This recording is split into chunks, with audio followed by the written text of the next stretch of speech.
ত্রিশালকে Nazrul city হিসাবে ঘোষণা করা যায় কিনা, শিশু নির্যাতন বা নারী নির্যাতন বর্তমান সরকার কোনোভাবেই মেনে নিবে না।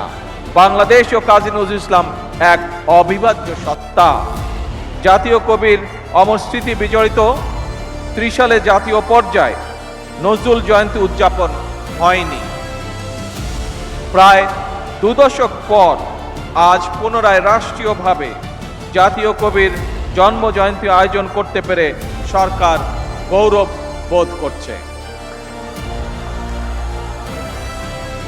এই অনুষ্ঠানে অনেকেই হয়তো, যারা মুরব্বী আছেন, অনেকে হয়তো একটি নামের সাথে পরিচিত। আমি এইরকম একজন মানুষকে গভীর কৃতজ্ঞতায় স্মরণ করতে চাই। তিনি ছিলেন মরহুম দারোগা রফিজুল্লাহ। এই মানুষটি 2014 সালে কবি নজরুল ইসলামকে ত্রিশালের কাজীর শিমলা গ্রামে নিজ বাড়িতে এনে আশ্রয় দিয়েছিলেন।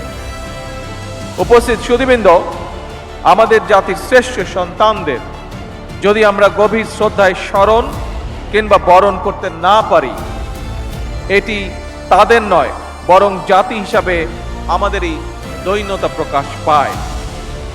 এ প্রজন্মের অনেকেই হয়তো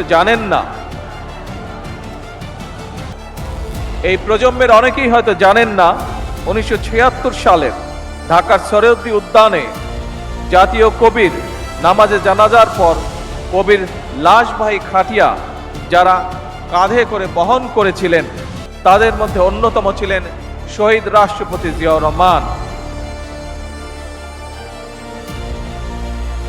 1979 সালের 25 মে জাতীয় কবির জন্ম জয়ন্তী উপলক্ষে ঢাকার ফার্মগেট থেকে ঢাকা বিশ্ববিদ্যালয় কবির মাজার পর্যন্ত অনুষ্ঠিত একটি র্যালিতেও অংশ নিয়েছিলেন শহীদ রাষ্ট্রপতি জিয়াউর রহমান। প্রিয় উপস্থিতিবৃন্দ, ত্রিশালে জাতীয় কাজী নজরুল ইসলাম বিশ্ববিদ্যালয় প্রতিষ্ঠা করেছিলেন দেশনেত্রী বেগম খালেদা জিয়া।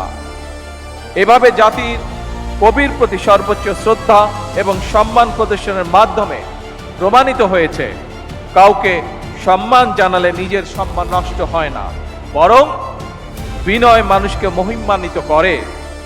আমি মনে করি এইসব কালজয়ী আদর্শ থেকে দূরে চলে যাওয়ার কারণেই বর্তমানে আমাদের সমাজে মূল্যবোধের অবক্ষয় দৃশ্যমান। সম্মানিত সুধীবৃন্দ, আমাদের জাতীয় ইতিহাসে অবিস্মরণীয় নাম কাজী নজরুল ইসলাম।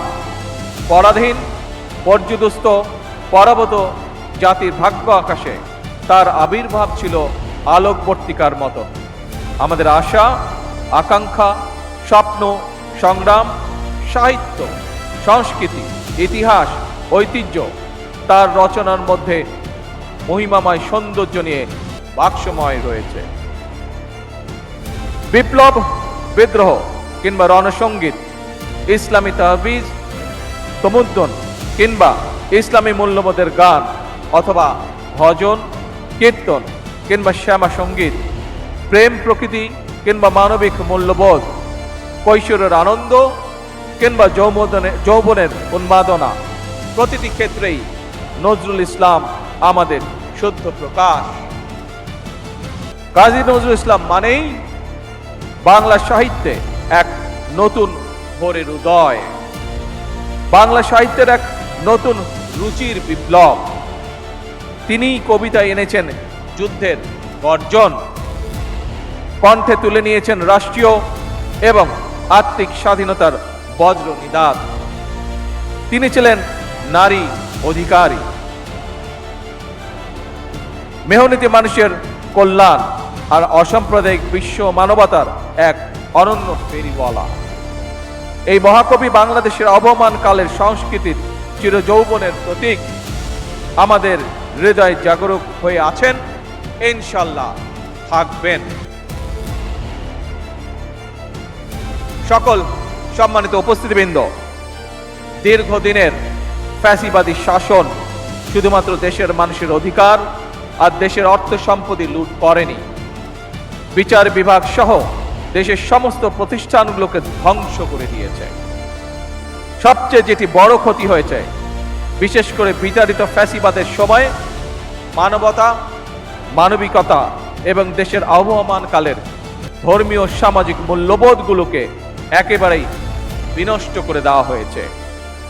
ঢাকার মিরপুরে একটি নিষ্পাপ মেয়ের নির্মম মৃত্যুর মাধ্যমে মানুষের মানবিক মূল্যবোধের চূড়ান্ত অবক্ষয়ের চূড়ান্ত প্রমাণ মিলেছে। প্রিয় উপস্থিতিবৃন্দ, প্রিয় ভাই বোনেরা, এ বিষয়ে একটি কথা আজকের এই অনুষ্ঠানে আমি পরিষ্কারভাবে আপনাদের সামনে তুলে ধরতে চাই। এই ধরনের শিশু নির্যাতন বা নারী নির্যাতন বর্তমান সরকার কোনোভাবেই মেনে নিবে না এবং বর্তমান সরকার রামিসার এই হত্যাকারীর সর্বোচ্চ শাস্তি ইনশাআল্লাহ আগামী 1 মাসের মধ্যে নিশ্চিত করবে এবং সেই সর্বোচ্চ শাস্তি হচ্ছে মৃত্যুদণ্ড, যাতে করে ভবিষ্যতে আর কোনো ব্যক্তি মানুষ এইভাবে শিশু বা নারী নির্যাতন করার সাহস না পায়। উপস্থিত সম্মানিত সকল উপস্থিতিবৃন্দ, একটি নিরাপদ মানবিক রাষ্ট্র এবং সমাজ প্রতিষ্ঠা করতে হলে আমাদেরকে আইনের শাসন প্রতিষ্ঠা করতেই হবে। রাজনৈতিক সংস্কৃতির পরিবর্তন ঘটাতে হবে। একই সঙ্গে আমাদের জাতীয় জীবনে পুনরায় বাংলাদেশের আবহমান কালের ধর্মীয়, সামাজিক, সাংস্কৃতিক মূল্যবোধের পুনর্জীবন ঘটাতে হবে। এক্ষেত্রেও কবি কাজী নজরুল ইসলামের জীবন এবং কর্ম আমাদের জন্য প্রাসঙ্গিক। সম্মানিত সুধীবৃন্দ, কবি নজরুলের জীবন এবং কর্ম বিশ্ব সাহিত্য দরবারে আরো বেশি ছড়িয়ে দেওয়া প্রয়োজন। তার জীবনবোধ, তার জীবন দর্শন প্রজন্মের পর প্রজন্ম পৌঁছে দিতে হবে। এরই অংশ হিসাবে আমাদের জাতীয় কবির স্মৃতি বিজড়িত ত্রিশালকে নজরুল স্মৃতি হিসাবে ঘোষণা করা যায় কিনা এর ব্যাপারে সম্ভাব্যতা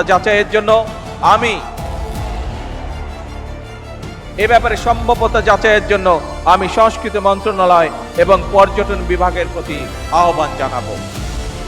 উপস্থিত সুধীবৃন্দ, উপস্থিত ভাই ও বোনেরা, বাংলাদেশ ও কাজী নজরুল ইসলাম এক অবিভাজ্য সত্তা। তিনি আমাদের জাতীয় সত্তার সার্থক প্রতিনিধি, আমাদের জাতীয় চেতনার প্রতীক, আমাদের জাতীয়তাবাদের প্রতীকীর। জাতীয় কবির জন্মদিনে আমরা অন্যায়, অবিচার, ক্ষুধা, দারিদ্র্য ও বিপদের গ্লানি মুছে ফেলি। সবার আগে বাংলাদেশকে ধারণ করি। একটি সমৃদ্ধ, স্বনির্ভর, গণতান্ত্রিক বাংলাদেশের জন্য নিজেদের নিবেদিত করার প্রত্যয়ে আমি কবি নজরুল ইসলামের জন্ম জয়ন্তীর 3 দিন ব্যাপী উৎসবের শুভ উদ্বোধন ঘোষণা করছি। জন্ম জয়ন্তী উৎসবের সার্বিক সফলতা কামনা করে আমার বক্তব্য শেষ করছি। আল্লাহ হাফেজ। বাংলাদেশ জিন্দাবাদ।